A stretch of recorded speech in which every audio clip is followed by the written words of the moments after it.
Greetings. My name is Alyssa Halliday, and I am the worship leader for our service today. I'm really excited about this service, and I really hope you enjoy it. This morning, I'm delighted to welcome back our very own Gina Romeo, who will be playing the flute for us today. The first piece is in honor of the upcoming Halloween holiday, and it comes from a beloved film. It's Sally's Song from Tim Burton's Nightmare Before Christmas by Danny Elfman. We'll hear her second piece later on in the service, where she'll be accompanied with Dr. Gary Smart. Welcome back, Gina.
Thank you, Gina. That was a fun one to begin our service.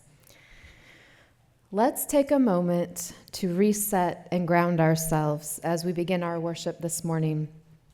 Think about breathing compassion. As we listen to the words of Stephen Garnis Holmes, and if you feel comfortable, I invite you to close your eyes as we focus on our breath. Breathe in. Breathe deeply. Breathe in love. It is love, all this that surrounds you perfectly, touches you perfectly, holds you, contains you, fills you perfectly. You breathe it. You move through it. Everything you see through it. It is given, breathed into you, the breath of love from divine lungs that breathe everything, that have been breathing from all eternity. Breathing the one spirit we all breathe. Breathe it in deeply, this love. Let it fill you, enliven you, change you. And breathe out. Come, let our worship begin. Thank you. I'd like to invite our Director of Lifespan Religious Education, Beth Curtis, up to introduce our Time for All Ages.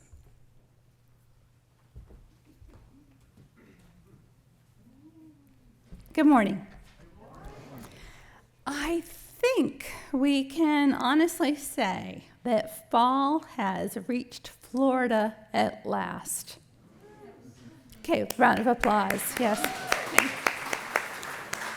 It's sweater weather, for anybody that knows that's a thing. And each time the seasons change, we have the chance to pause, reflect, and connect more deeply with the rhythms of the earth.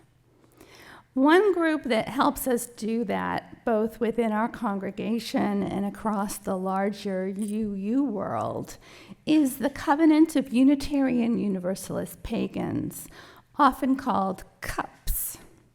Founded in 1987 as an affiliate organization within the Unitarian Universalist Association, CUPS was created to honor and celebrate earth-centered spiritual traditions within our faith, reminding us of our deep connection to nature, the turning of the seasons, and the sacredness found in all living things.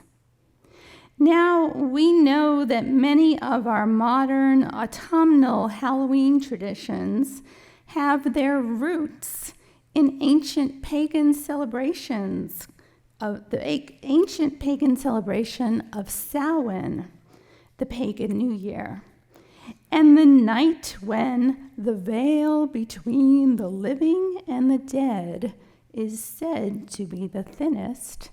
Halloween also marks that pagan tradition. Today, one of our own CUPS members will share a story that brings the spirit of the season of life. We'll share a story that brings the spirit of this season to life. Please welcome Mackenzie Paisley, who will read Sam and the Samhain Scare, written by Kathleen Converse and illustrated by Hannah Sultanova.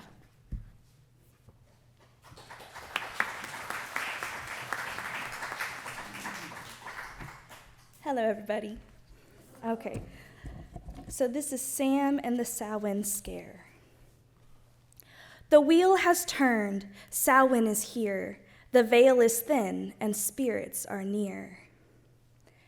Sam's friends think it's a scary time when monsters, ghosts, and shadows shine. He curls up for a cozy night. Then comes a knock. He jumps with fright. Is it a goblin, a pixie, a banshee? Is it a harpy, a demon, a kelpie? A creaking door. Oh no, it's here. Sam shivers and shakes, legs quaking with fear. He tries to calm his anxious thoughts before his stomach ties and knots. He breathes in 4 and out for 8. Trying to slow his racing heart rate. But what's standing there is no scary beast, his companions for a harvest feast. Happy New Year, they shout with glee. They toast with mugs of cider and tea, and save a seat to remember the dead, then offer up some sourdough bread. Ancestors have filled the room, clearing out the dark and gloom. Pumpkins to carve protection spells on, they'll light bewitched candles to burn until dawn. Around the fire, tarot cards fly. Gazing at flames, the friends try to scry. Safe and protected, Sam whispers a spell. Using his magic, all will be well. No bad things can enter here, only love, nothing to fear. When finally the fire's done, they say goodnight to everyone. And look here who's visiting with Sam on Samhain night. It looks like his grandmother and grandfather, even a pet. In the traditions of Samhain, when the veil between the living and the dead is said to be thinnest, these visits aren't meant to bring fear, as Halloween sometimes does, but rather love and remembrance. It's a time to honor those who have passed, welcoming their memory with warmth and gratitude. Sam heads to bed on Samhain night, his spirit glowing ever bright. And with that, we end our story.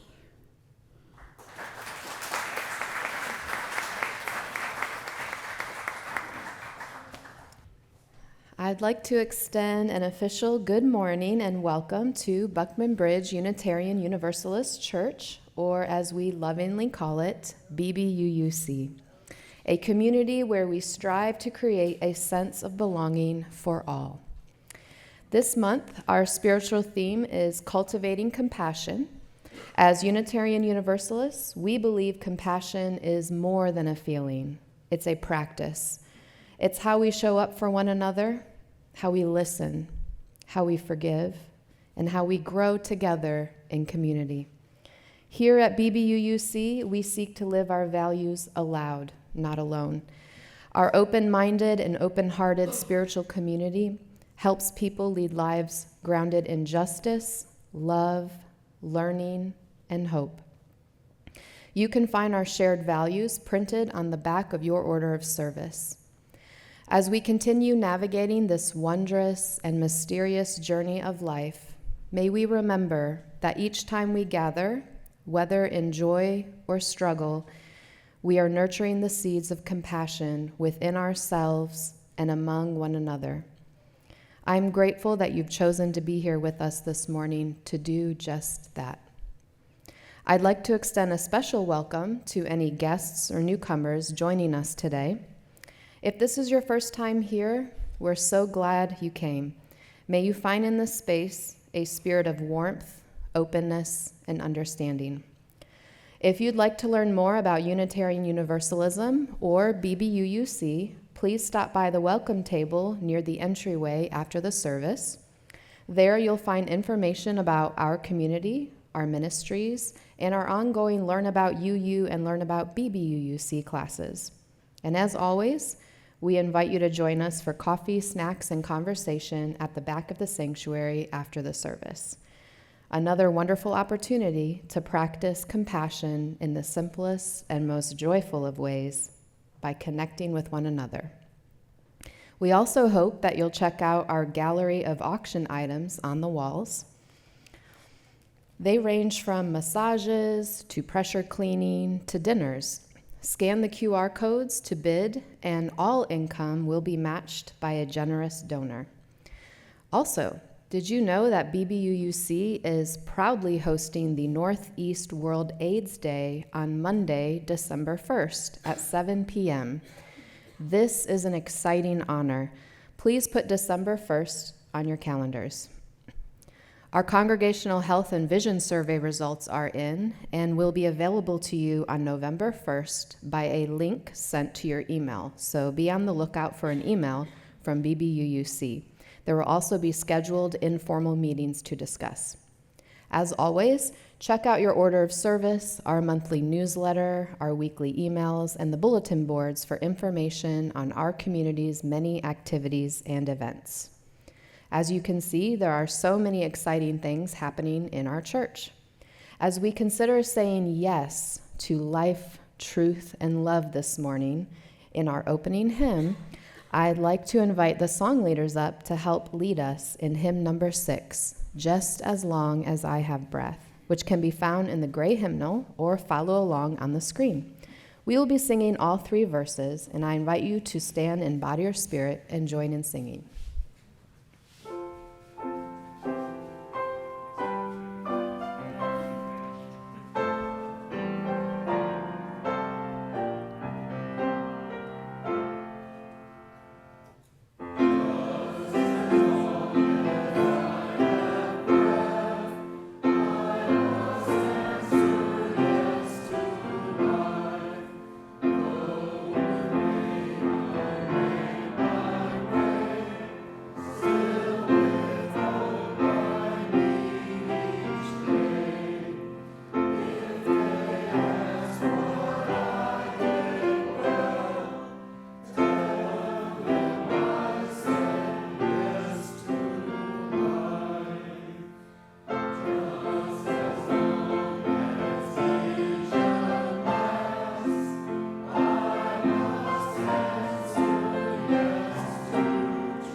We light our chalice each week as a symbol of our faith.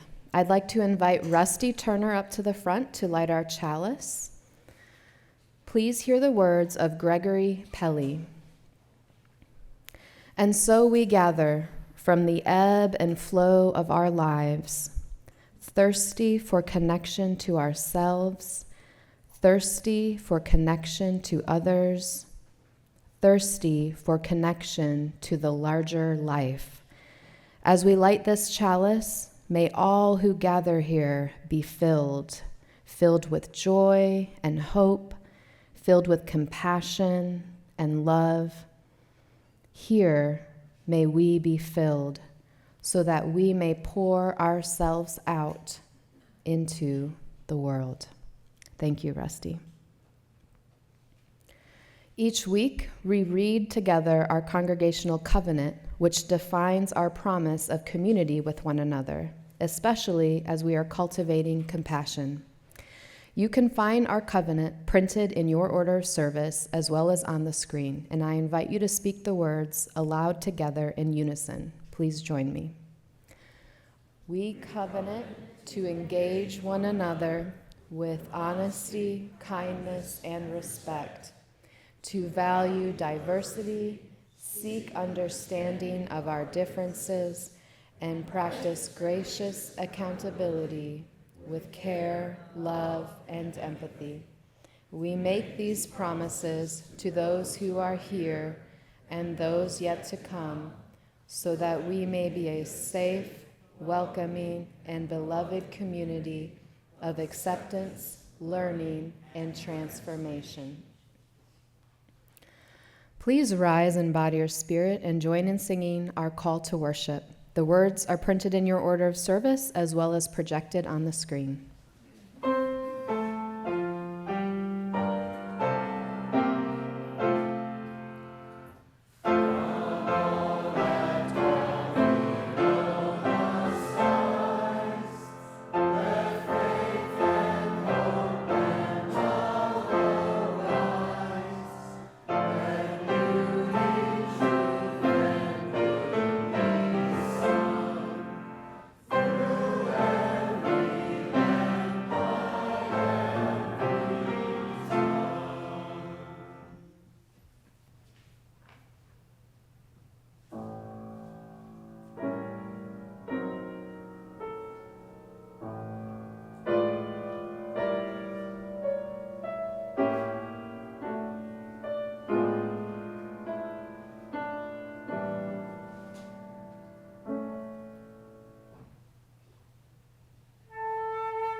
That was incredible. Thank you, Gina and Gary.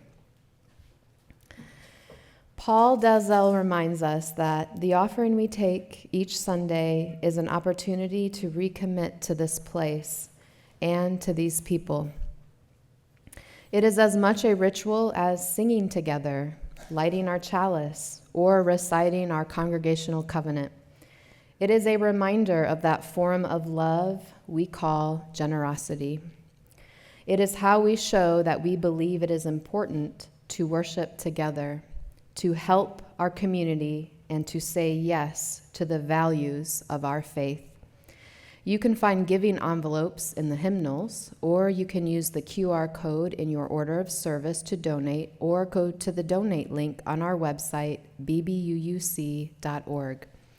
Whether you choose to donate at this time or not, please participate in this sacred ritual by passing the plate down your row and back to the next. After the offering is complete, please stand in body or spirit and sing our offertory hymn, number 123, Spirit of Life. I'd like to invite our ushers for today, Jean Spinney and Marilyn Jones, to come forward to accept the offering. The morning offering will be gratefully received.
It is my honor to hand over the pulpit to our beloved speaker today, Manny, who you can learn more about in your order of service.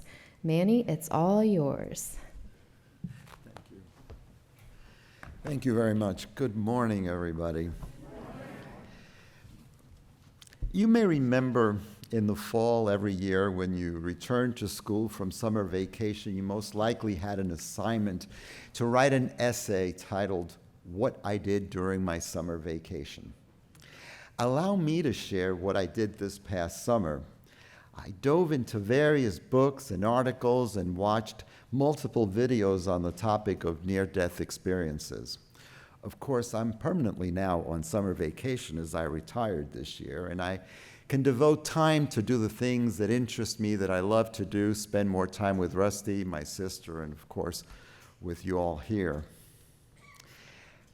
During my studies and reading and watching, I was captivated by the fact that in essence, people who were for some reason clinically dead or came close to dying reported how their consciousness experienced travel outside their body and came back to tell the tale. Also interesting was that most people experiencing NDEs or near-death experiences described what happened in remarkably consistent terms, suggesting that there's a shared underlying phenomenon that goes on.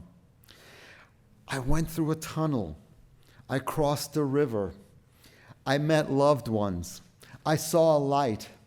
I felt a powerful sense of unconditional love. I was home.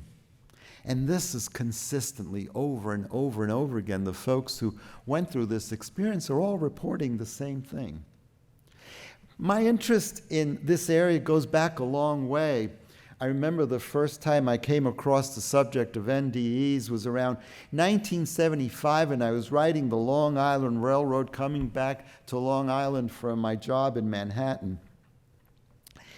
And I remember I looked across from where I was sitting, and I noticed that somebody was reading a book called Life After Life by Dr. Raymond Moody. As I looked across in the other direction, somebody else was reading the book. And when I got to Massapequa Park to get off the train, I saw two more people reading the same book. Sometimes these coincidences, they're kind of interesting that, you're seeing all of this stuff at once. The book became a bestseller. It was a phenomenon. Most importantly, the book details experiences, clinical studies, and looks deeply into this phenomenon. Dr. Moody opened the door to a wide audience to explore the possibility that human consciousness survives death outside of individual stories, because people have been talking about these things forever, but for the first time, here's a scientist who is going to apply the scientific method to study and look at this. Dr. Moody, and I wish I could imitate his voice. He's got this gentle, loving, sweet sound when he talks. He's really an interesting person to listen to. He's a psychiatrist, a philosopher, and a physician. He came into NDE studies early in the course of his work. And Moody's work today is celebrated in the field of near-death studies for the quality of his work and the details in his findings.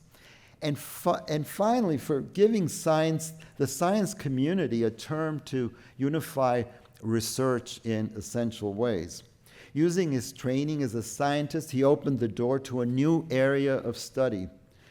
He's had a lifetime of research that he's done, and at age 81, he continues to do this work. He continues his psychotherapy practice and research. And Dr. Moody states,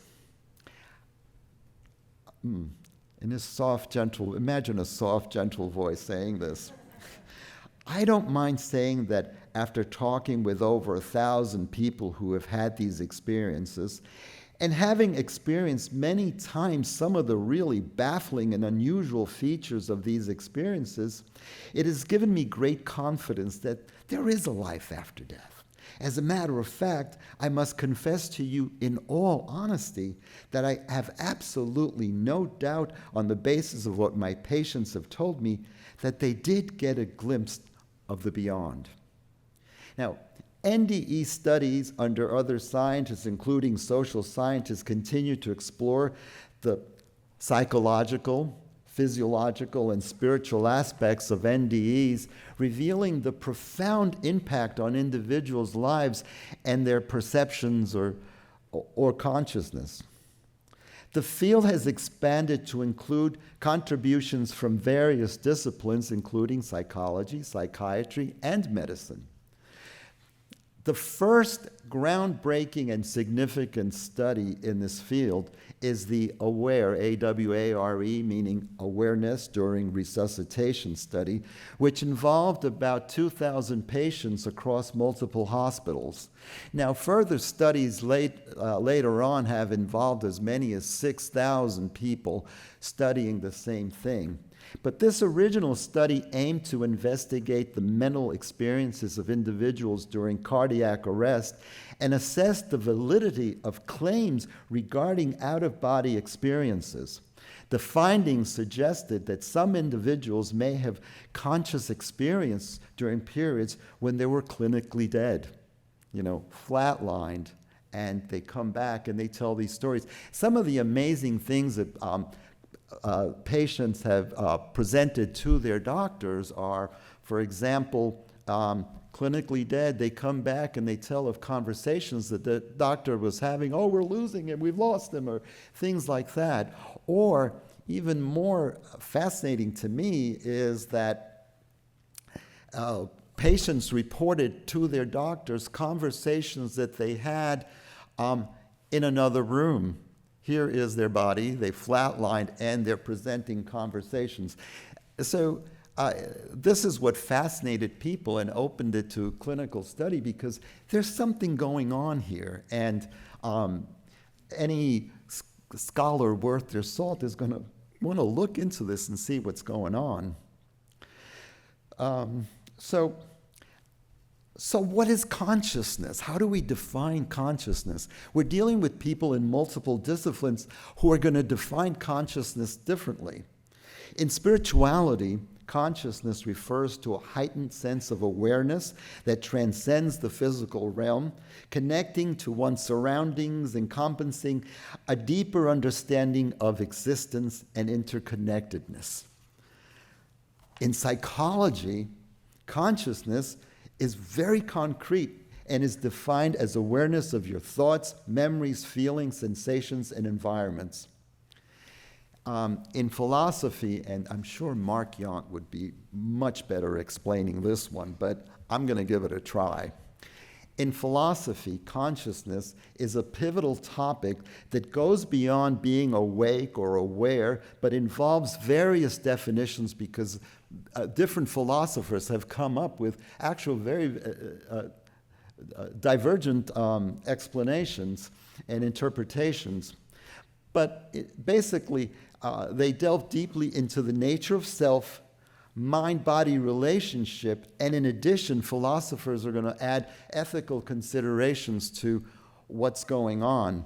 So it's pretty complex, and you're looking at an area of study where the people going into it are going to be coming at it from very different perspectives.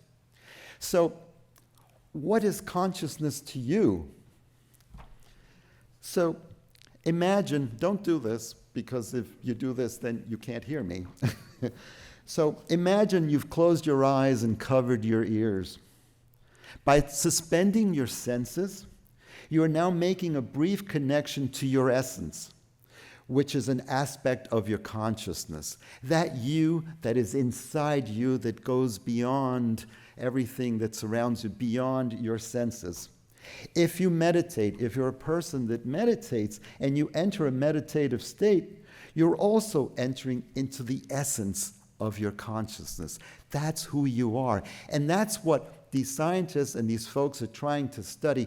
What is the essence that survives, that may go out and come back, or if you pass away, what survives? This is what they're trying to understand. So what happens to the folks who have these experiences? So people who experience NDEs, for the most part, and the vast majority actually, have transformational effects.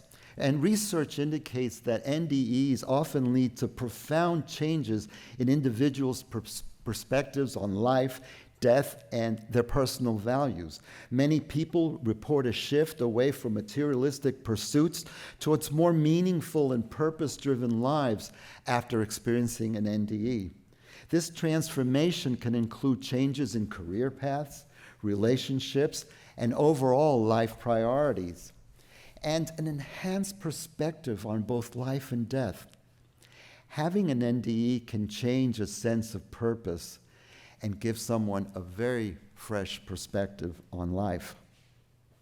Now, people talk about, what about things like physiological and psychological explanations to what's happened? Well, these are also being looked at. Responses to things like well, what are we dealing with? Brain activity during trauma, or psychological factors like depersonalization and disassociation? What's going on here? The bottom line is that researchers continue to explore these dimensions to better understand the nature of consciousness and the mind-brain relationship. So we have a film, a very short film that I'd like to present, and then we can talk about that a little bit, so please enjoy.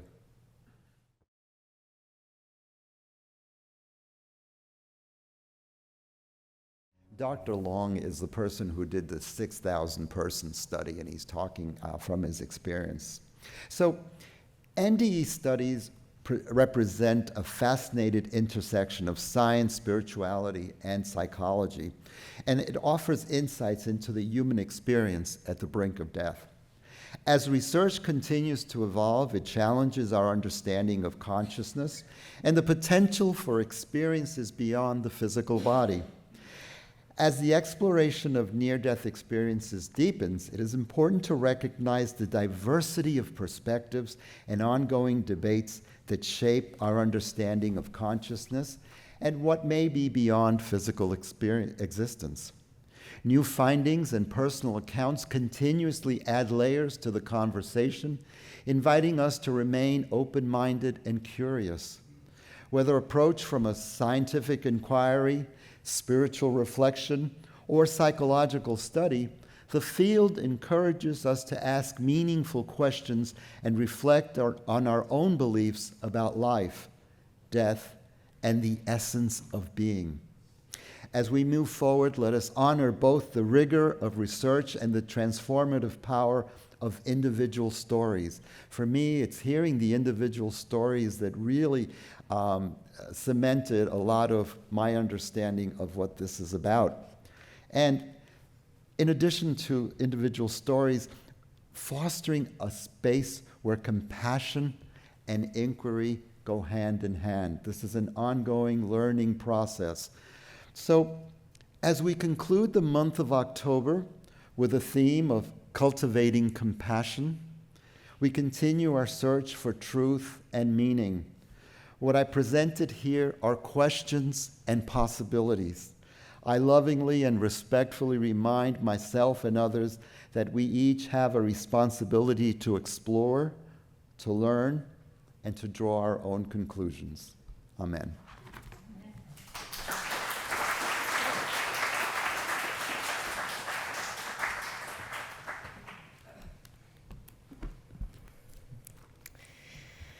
Thank you, Manny. That was really interesting. I'd like to invite our song leaders back up to lead us in our closing hymn titled Immortal Love, number 10 in the gray hymnal, and the words will also be up on the screen. We will be singing all 4 verses, and I'm going to have Gary play it once through for us. It's a simple song, but not one that we've done in quite some time. So I invite you to stand and bow to your spirit.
Please remain standing for the benediction.